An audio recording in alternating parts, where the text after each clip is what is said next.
Don't Wear Red in the Appalachian Woods. Written by Zacharias Frost. It was just another normal walk. That's how it started anyway. A casual morning stroll on the forest trail that ran behind my parents' house. They own a home on a couple acres in the small town of Skyline, Alabama. At the time, I was in between jobs and had been living with them as I tried to get back on my feet.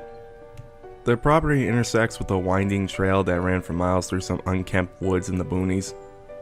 In the morning, the Appalachian hills would come alive with the songs of birds and fluttering of insects. The crimson sunrise would paint a beautiful portrait as it filtered down through the bristling leaves of aspen and spruce trees. There was something about the place that just made me feel at peace. It was like all the stress and anxiety of modern day worries just faded away. It was my zen place. Until the day was shattered forever. The day it happened, I woke up a bit before dawn, had my coffee, and went out for an early morning walk. The sun had just begun to creep over the horizon when I left the house. I hadn't planned on being gone any longer than an hour, and had only been walking about 15 minutes when I noticed something strange. The path around me was oddly silent, with the only noise coming from the sounds of my own footsteps against the gravel. The usual sounds of woodland creatures or wind gently rustling the trees were absent. Everything was just completely silent. It didn't really bother me at first, but the longer I went on, the stranger it seemed. I finally stopped to try and determine whether it was some auditory illusion of some kind. I listened for any of the usual sounds. Cars on the highway a few miles out, lawnmowers fired up by the neighbors, or just any noise at all. But there was nothing. Just silence. All of a sudden, I began to feel lightheaded. My vision started swimming and my knees grew wobbly beneath me. The hairs on my arms stood on end, and cold sweat damped my brow. I didn't understand what was happening, but in seconds, I was struggling just to remain standing. Panic struck hard. I desperately reached for my phone thinking I was having a medical emergency. I never managed to reach it, and I just seemed to lose all control of my body and fall face first to the ground. I still didn't know exactly what happened, but it must have been a seizure or fainting spell of some kind. What I do know is that when I finally came to, I wasn't where I was before. The environment was pitch black and suddenly cold. Only when I struggled and felt my knee knock into something solid did I realize I was awake. The sudden jolt struck right on the funny bone, causing me to wince in pain. I tried to reach my hand out to rub the aching nerve, but found I couldn't. There was something restricting my movements. Something cold and covered in a sticky substance. My whole body was pinned vertically against a wall.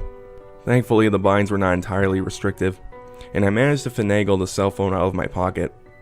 I flipped it open and the light glowed in the dark. It wasn't much, but it was enough for me to see where I was. And that's when the true dread set in. As far as I could tell, I was in some sort of underground tunnel. The binds that restricted me looked almost like the roots of a tree. They felt different though, more like dried mud than plants. They were grayish in color and coated with random splotches of this greenish black goo. It was like tree sap and hung in gobs of tendrils from all over that smelled truly foul. I almost had a panic attack in that moment, as I realized I had absolutely no idea where I was or how I'd gotten there. My initial thought was that there was some kind of weird cave-in or earthquake which somehow led to me ending up where I did. I shined my phone up at the ceiling but saw only the rigid outline of the rocky walls. No fissure or gap I could have slid through, and thus that potential explanation died a quick and unceremonious death. My next thought was that I had been abducted by someone. I thought about yelling for help, but if that was true, then I doubted they would likely come to my aid. I realized an explanation in that moment was not nearly as important as actually getting out. After wiggling back and forth a bit, it was clear that this wasn't going to be enough to escape. I shined the phone around the corridor, using what sparse lighting it provided to try and formulate a plan. I caught a break when the light gleamed off some shiny metallic object only a few feet to my right. It was too far for my hand to reach, so I extended my right foot out as much as I could. After struggling for a few minutes, I finally managed to dig my heel down on top of it and drag it back towards me. I then managed to press it against the wall and move it vertically so I could reach it with my hand. It was some sort of bent iron rod. I didn't know how it had possibly gone down there, but I was nonetheless happy it had. After slowly wedging it into one of the ruts, I managed to push it outward and cause it to crack. The roots, or whatever they were, crumbled with relative ease. A few of them broke away, and within a couple of moments, I managed to push my arm free. Soon after, I managed to slide my entire body up and out of the hole I had created. Somehow it was only then that I remembered that my phone was good for something besides shining a stupid light. I dialed 911, but to no surprise, the call didn't go through. That seemed another confirmation that I was somewhere underground, but had no way of telling how deep. I realized then that in all likelihood, no one was coming to find me. The time on my phone read 11:48 a.m., meaning I had been out cold for nearly 6 hours. I had most of the same clothes on, a pair of tan cargo shorts and my running shoes. The only thing that was missing was my crimson Alabama University hoodie. After looking around, I saw no sign of it. The air felt chilly and stagnant, and I shuddered as I rubbed the goosebumps on my exposed arms. Other than my thin layer of clothing, I also had my phone, Leatherman multi-tool, keys, a pack of gum, and chapstick. Not exactly a wilderness survival expert's emergency pack. The corridor was unnervingly silent, devoid of any cave ambience.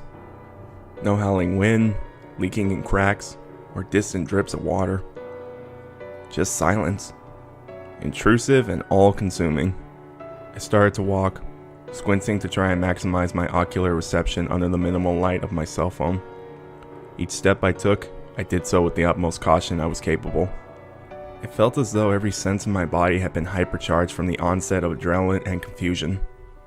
Before leaving the area, I had one last look back at the root system that had formerly imprisoned me. A thought struck me then, as I observed it from further away. It almost looked like some sort of primitive cage. The tunnel stretched on for dozens of yards. Along the ground, I started finding tufts of what appeared to be dried grass and straw randomly strewn about. Beyond that, the tunnel came to a bend to the left, and the trail of grass continued towards it. Once around the corner, my eyes were met with the sight of an open cavern. In the waning light of my flip phone, it was difficult to tell, but it was clearly of much greater volume than the previous tunnel.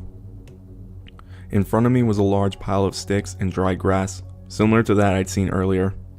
Beyond that, the walls came to a sort of arch that briefly narrowed 24 yards ahead of me, before seeming to expand out again in the next chamber. On top of the stone arch was a structure almost resembling a natural limestone bridge that seemed to connect two separate ledges some 30 feet above me. Above that, there appeared to be another open space, but once again, my lack of proficient lighting made it difficult to tell.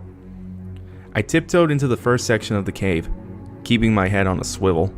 I reached the pile of debris and decided to dig within it to see if there was anything useful. After finding a long stick a moment later, an idea blossomed in my mind. I collected a few twigs and cut a long vertical stripe off my belt with my pocket knife. I then removed both of my boots and socks. I fashioned the socks into a sort of pouch, stuffed them with the grass and twigs, and then slipped it over the end of the stick. Once it seemed suitable enough, I took out my pack of gum and popped a piece in, while cutting the wrapper in a way so to make it one long strand of foil. I benched the foil into a cluster and popped the battery out of my cell phone. I placed the torch end in a pile of brush, then moved the foil cluster beneath it. Carefully, I took the two ends of the striped foil and pressed one into each of the battery's terminals. In seconds, the strand began to smoke, and then burst into a small flame in the brush. The flame took to the dry grass quickly, and I watched the crimson hue dance along the pile. Thank you, Boy Scouts. Don't know what I would have done without that little trick. A second later, my makeshift torch ignited. The flame grew stronger, penetrating further into the shadowy canopy around me.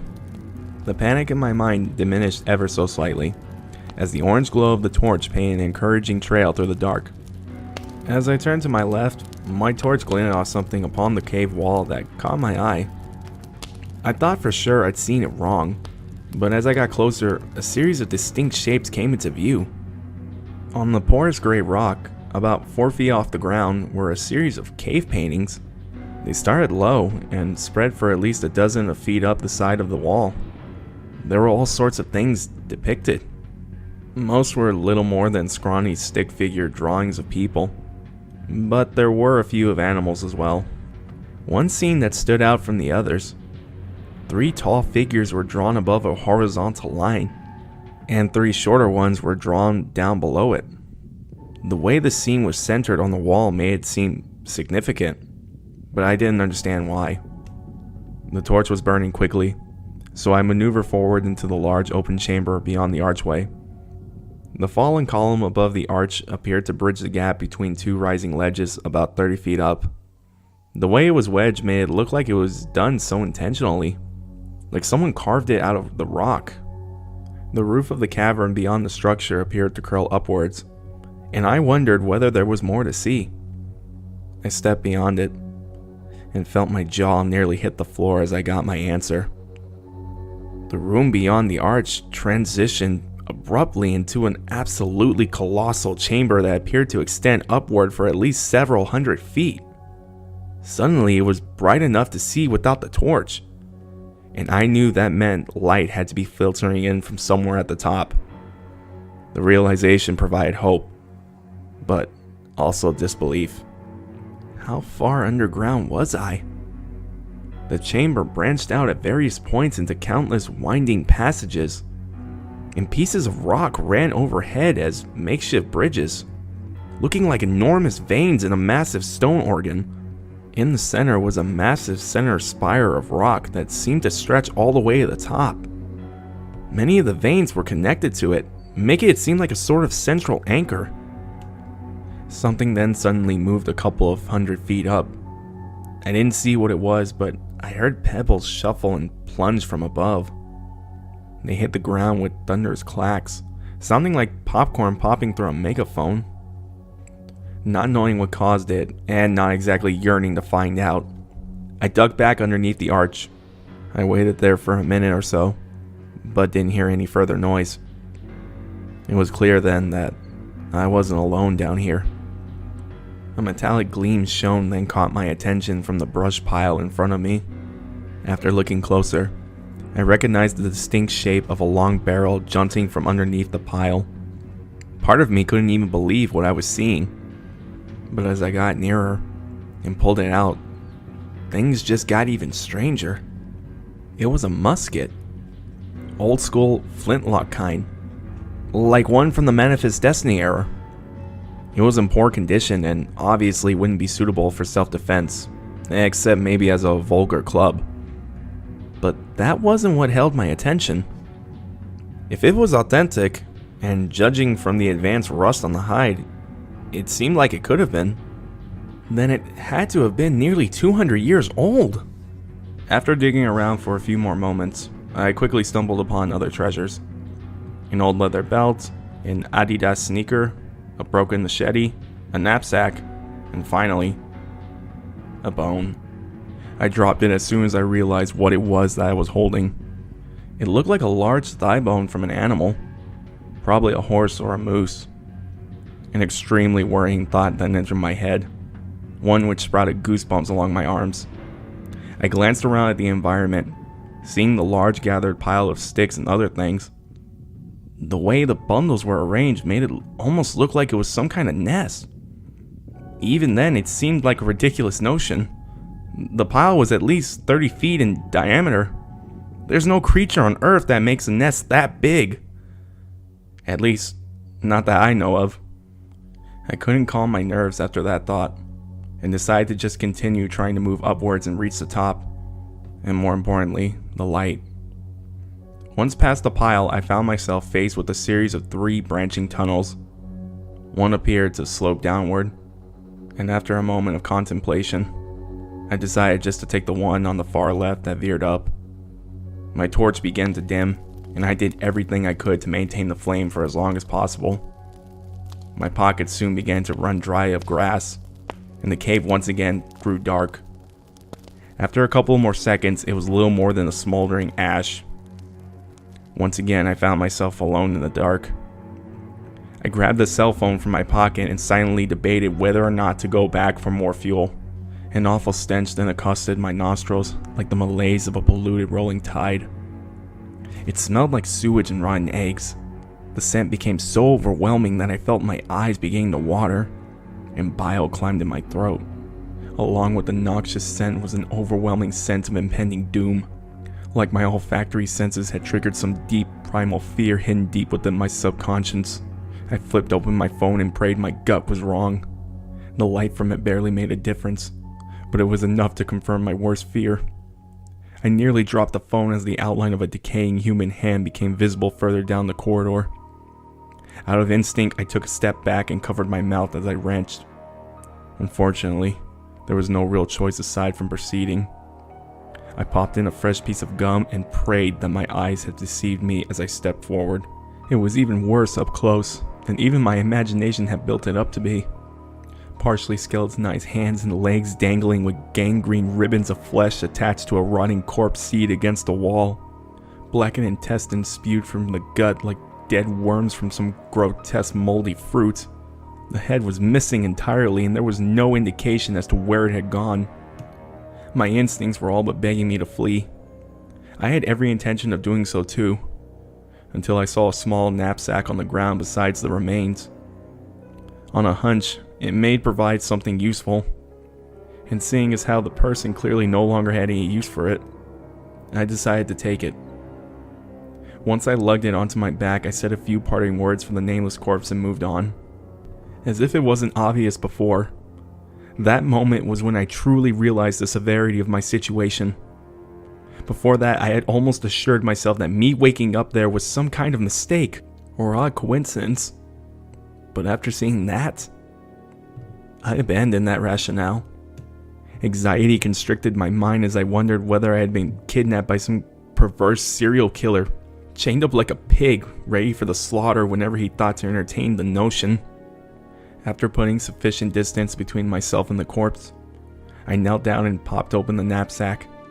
Inside, I struck gold with a flashlight, a box of matches, a half-full water bottle, a pack of granola bars, and a few magazines. Those were all most welcome additions. But to my chagrin, there was nothing to identify who the person was, or how they had gotten there. At least the flashlight still had some juice left in it. I flicked the switch and watched the flashlight sputter to life and blaze a trail through the passage. The tunnel was pretty unremarkable, appearing as just a long, winding passage that led upward. Ever since the brush pile, I hadn't heard so much as a single decibel of sound. I never really realized how comforting background white noise is until I was forced to go without it. After a couple more minutes of walking in utter silence, I reached another open chamber. Two more branching passages lay further ahead and seemed to stretch in nearly opposite directions. One branched out left, and one right, with both seeming to lead upwards. As I approached the two passages, I then noticed there was another directly above me on the ceiling. I looked up to see an extended chute stretching for countless feet above me. Even the light of the flashlight was not enough to illuminate its entire length. Obviously, I had no means of traversing the vertical shaft, but the discovery made things even more mystifying. I elected to take the left-hand tunnel in hopes that it would lead to a higher level of the cavern.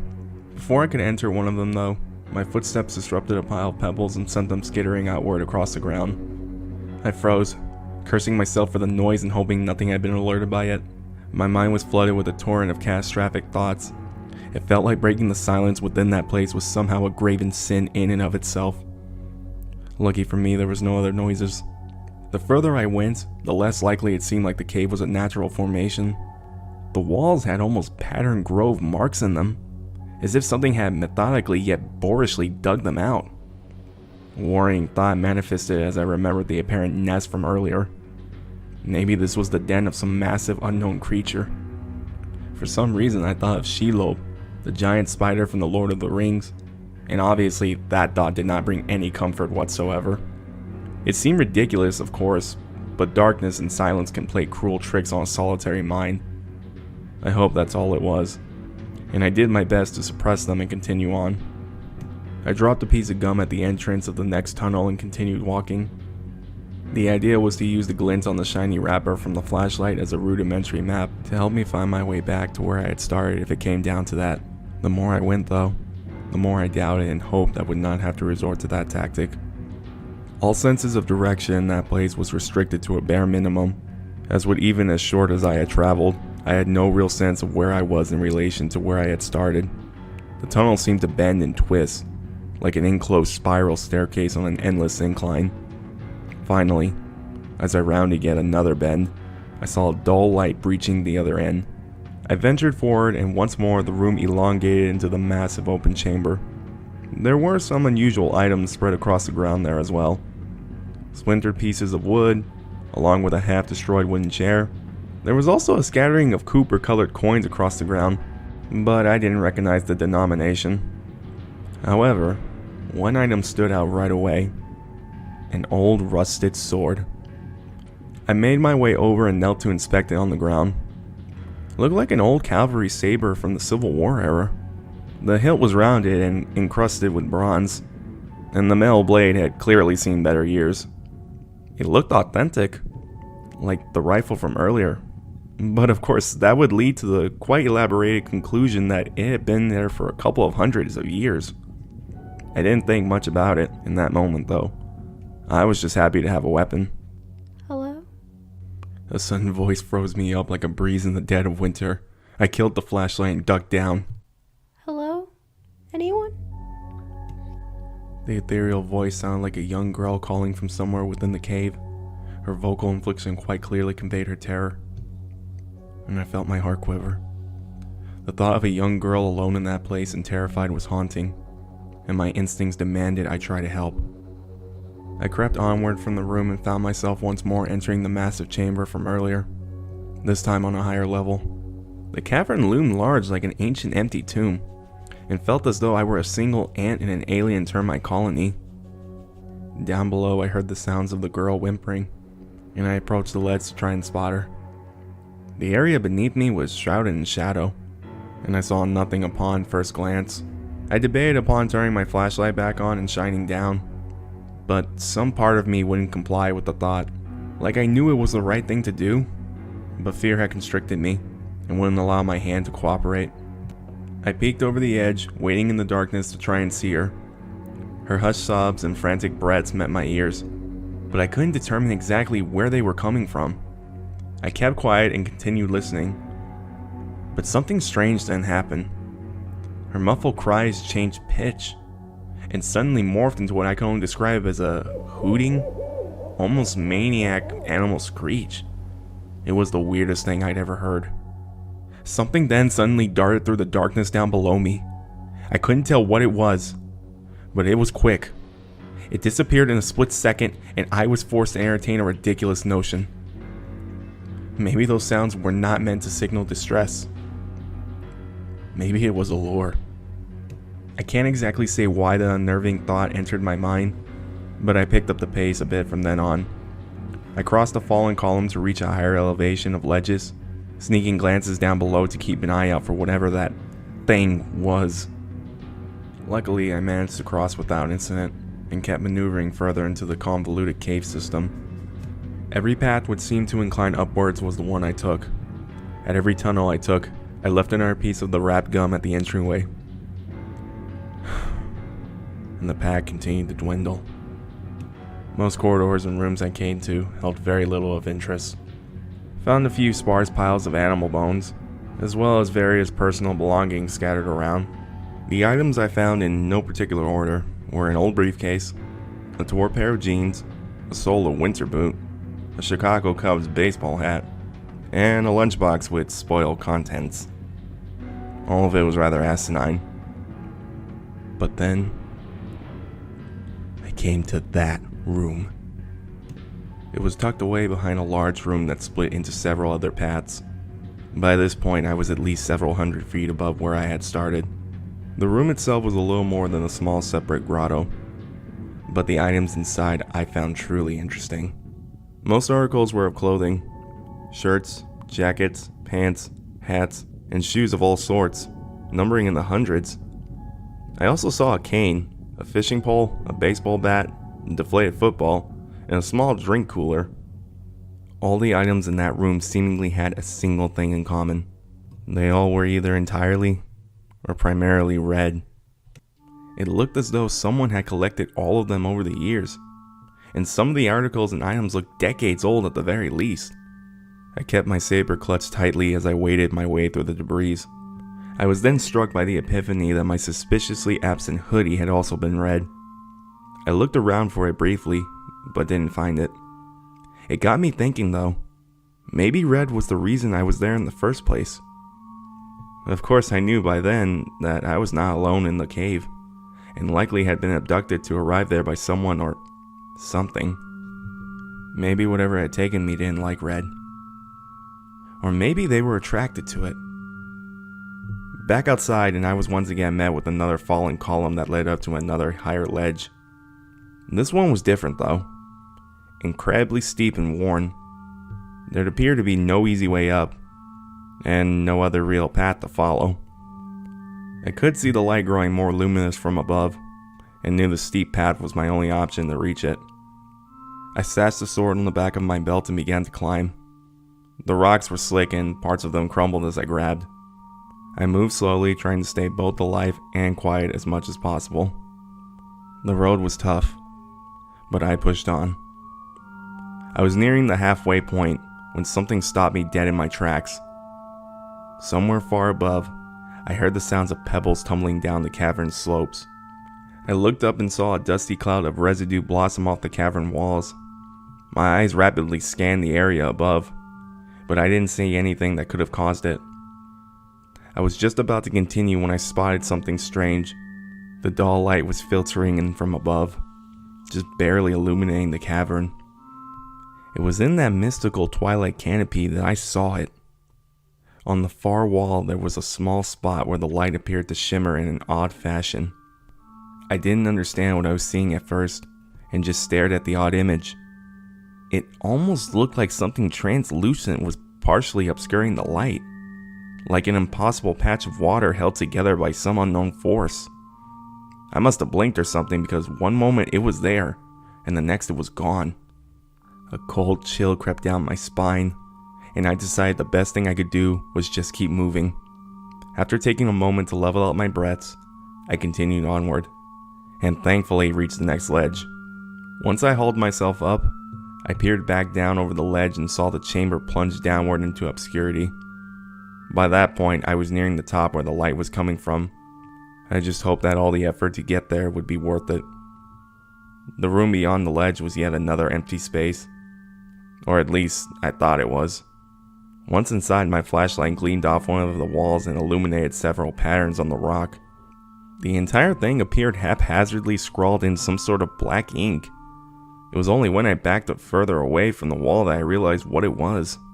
At first, I saw only squiggly lines, bloated ovals, and winding tubes. Then I saw the X carved into one side. A realization struck me then. It was a map. It was cruelly made, but after further examination, I recognized that the X section was similar to the cavern I was in. The paths drawn also seemed to vaguely reflect the ones I had taken to reach that point. My eyes grew wide as I made the undeniable discovery that if the map was in any way accurate, then I hadn't seen anything yet. The colossal chamber I was currently in was only a tiny fraction of the entire piece. I counted 6 or 7 other sections that were at least double the size. The ends of the portrait seemed to fizzle away, as if whoever had drawn it had not yet completed the entire thing.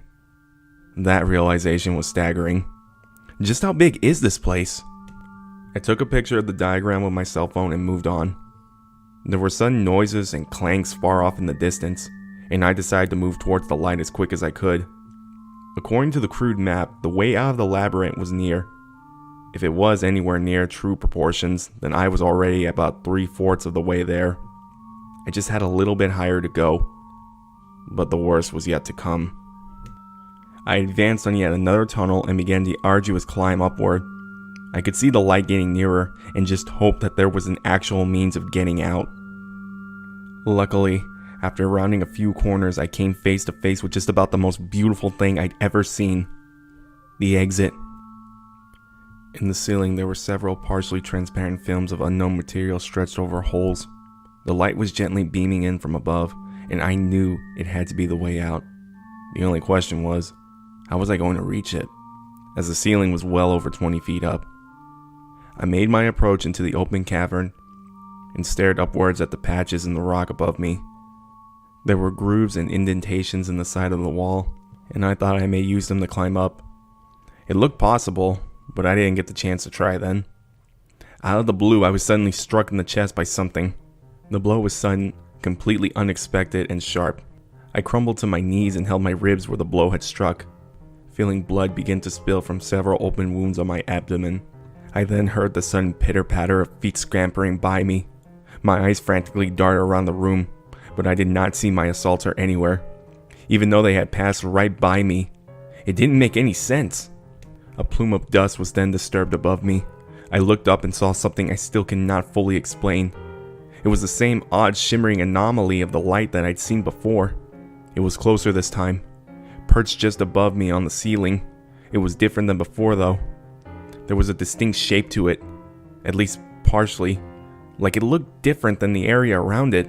For anyone who's played the Halo franchise, just picture the translucent silhouette of an active camo upgrade, and that's basically how it looked.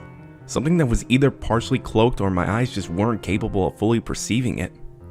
It then moved, and my heart dropped like a lead weight. There was definitely something up there, and I had no idea what it was. Its outline looked vaguely humanoid, but it was hard to tell for certain. The saber in my hand quivered as I held it outwards toward the thing. The 3 separate wounds on my chest stung like hornet's venom, and I realized then that the pattern of them almost looked like something inflicted by claws. We just stared at one another for the longest time before it suddenly made this sort of hooting noise. I then watched as it leaped away several feet and then disappeared into the shadows. Things fell silent once more, and I seized my chance. Freedom was only a simple climb away, and with that in mind, I made a scramble for it. I began my climb up the wall. It was jagged, and I felt rocks puncture into my hands, but I didn't care. I just had to get out. I was nearing the halfway point when something suddenly slammed into my back. The impact caused me to lose my grip and plummet about 10 feet back into the cavern floor. I struck hard with my head bouncing off the solid dirt. The room wobbled around me and my head pulsed from the impact. Something then touched down ahead of me. I tried to stabilize my vision and clutched tightly onto the rusted saber as my only means of defense. As I rose to my feet, I felt the thing slam into me. The 2 of us fell and rolled down to the dirt, wrestling and falling about. Its claws were like razors, and piranha-like teeth tore my flesh into ribbons. I fought back and struggled, somehow managing to force the thing off of me. I could barely even see what I was fighting, but as we broke apart and it tried to slink back into the shadows, I saw blood shining on its torso. I took a step forward and slashed horizontally with the saber. I felt the tip strike and tear through its translucent hide. It seemed like only a minor wound, but the thing went ballistic. I can't even possibly describe the multi-layered cacophony the thing produced. Voices and animals all blended into random blurps of vocalized pain. It flailed about, wailing in a god-awful tune, as if suddenly driven to utter madness by what was honestly just a minor wound. In sheer disbelief, I watched it suddenly leap, or perhaps stumble over the ledge and plummet to the chasm below.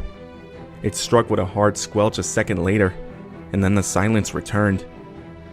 It didn't last long though, and before I could even ask myself what the hell had just happened, I heard something down below.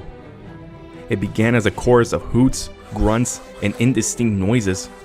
I heard pebbles scuttling about, and the aggravated voices grew in volume. There were more of them. Many more of them. The only option I had was the holes up above, and so once more I dashed towards the rock wall. I scrambled up as quickly as I could as the horde of camouflaged things climbed from the abyss below. I heard them right beneath me as I reached the hole on the ceiling.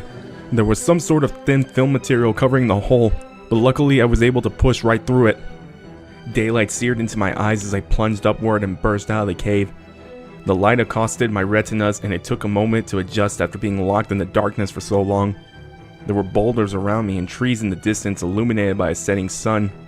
Just as I was about to lunge outward, something grabbed hold of my legs. I felt claws sink into my legs and tear into the flesh. I kicked and fought back with all the strength I had left, refusing to be dragged back down into the cave without fighting. My fingernails cracked as I clung with all my might onto the ledge and kicked around wildly. By some miracle, I felt the thing's grip relinquish on my leg. I hobbled to my feet as the chorus of sounds wailed from below. My leg was bloodied, but the pain barely registered. Adrenaline had taken full control and I galloped into a run. I didn't care where I was going, I just knew I had to get as far away from there as possible. I don't think I've ever ran for so long in my life. I heard them following behind me, and I knew if I stopped for even a moment, I was dead. It was dark before I finally saw some smoke wafting in the distance. With every last ounce of energy I possessed, I dashed towards it. The most beautiful sight I'd ever seen came into view then as a simple wooden cabin. I yelled out, hoping someone would hear my pleas and help me. Exhausted and loss of blood struck me then, and I collapsed within a few dozen yards of the home. My vision began to fade, but I saw blurry outlines emerge from within the cabin. Things then went dark once again. Next thing I remember was waking up in the hospital, greeted by the desperate expressions of family and friends. It was all so surreal. They wept tears of joy, thanking God and others that I had returned. Part of me wondered then whether all the things I've related here today were just nightmares or vivid hallucinations of some kind of coma. But as soon as I saw the extent of my injuries, I knew that wasn't possible. I had apparently been gone for nearly 24 hours when I was found. My body was covered in deep cuts and lacerations. I had 3 broken ribs and a partially ruptured spleen. Many of my wounds had been stricken with infection, and it took weeks for me to heal. It was not a fun time, but at least I was alive. The doctors and police thought my injuries were the result of an animal attack. They questioned me profusely, but I took the coward's way out. I didn't tell them much, only that I was out hiking and was suddenly attacked by something. It doesn't really explain the fact that I ended up at that cabin, which was nearly 15 miles away from the trail I had started on, but that detail didn't come up. It felt wrong to lie to them, but I was paranoid that no one would believe me. I didn't even know if I could believe myself. Ever since that day, I've exhausted every possible rational explanation, but they always come up short. The memories are just too vivid. I still don't understand exactly how it all happened, but I've learned a few things. After I got out of the hospital, I started doing some research on all of this phenomenon to try and see whether anyone had been through something similar. The Appalachians are known for cases of mysterious disappearances. Dozens of cases have been reported over the years, with many of them remaining unsolved. I don't know whether they all were victimized by the same thing I was, but I did notice one particular detail.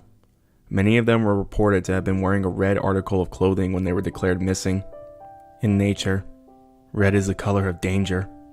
Many animals like bulls have an initiate fear or dislike of the color. It makes sense when you think about it too. Blood is red, fire too. Oftentimes venomous snakes and insects will be partially or entirely red in color. Many poisonous mushrooms and berries also follow this pattern. I'm not positive, but I do believe red has something to do with this. As for what those things were, I really don't know. I've considered everything from aliens to ghosts and interdimensional creatures, but I don't think anyone knows for sure. There's a local legend about beings that supposedly live deep in the woods, hidden away from people. Indigenous folklore in the area mentions them extensively, but it sounds ridiculous. Fairies. Nothing like the cutesy Tinkerbell or Cosmo and Wanda. According to legend, they are subterranean creatures that stalk and drag their prey back to their burrows. A lot of stories claim they live near rocks and boulders, something which reminded me of the location I arrived in after first exiting the cave. I didn't really buy into this explanation until a friend of mine who is a Native American mentioned one particular detail. Apparently, these beings are allergic to steel. That may explain what happened to the one that attacked me after I nicked it with that old saber. Maybe the steel of the blade caused it to have a reaction. As for their ability to cloak themselves, well, no one who I've told this account to honestly has been able to explain that. My same friend who told me about the fairies admits that he never really believed in them. They were just stories that his grandfather used to tell him as a kid. Both of us don't really know what to think now. Some people say that all myths and superstitions are rooted in something real. But benign stories passed from generation to generation by word of mouth is spiced up and exaggerated, upon thus eventually leading to the folklore we tell each other around campfires. Maybe this time, the myth doesn't need to be exaggerated. Maybe the reason the world scoffs at these stories is because the truth is very good at hiding. I know how all of this sounds. Trust me. Every skeptical thought that has passed through your mind while reading this is probably something I myself has considered at one point or another. If you choose to write this off as no more than fiction, then that is your decision. I've saved this for the end because I know there are those who skim through posts to see the conclusions. I want as many people to see this message as possible. It's the only thing that really matters. Please, don't wear red in the Appalachian woods, or any other woods for that matter. You may not believe in or ever see the things I have, and honestly, I hope you never do. But just remember, when you're out on a trail in the middle of the woods, they will see you. Don't provoke them, because even if you survive, you'll spend the rest of your life knowing a truth that no one will ever fully believe. Just like me.